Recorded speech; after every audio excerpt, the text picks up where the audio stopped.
question. Si Ato.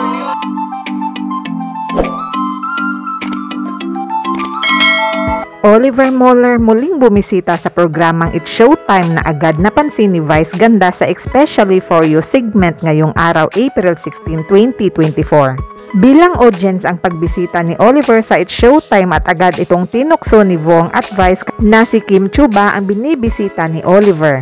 Na ikinatuwa naman ni Kim Chiu at nag-hi ito kay Oliver. Tanong ni Vice kay Oliver kung bakit ito nagbalik, just wanted to meet some people ayon naman kay Oliver.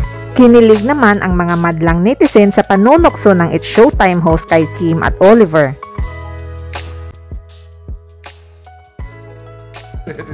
Ay, nandito si Oliver, oh! Ay! Si Ate Oliver! Si Ate yata binibisita. Oliver, parang may binibisita. Hi, Oliver! Bakit ka nagbalik?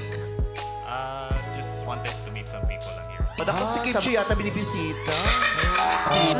Sino? Meron ka bang may pangalan ka ba na nasa isip mo ngayon? Maybe. Si Danica, hoping din.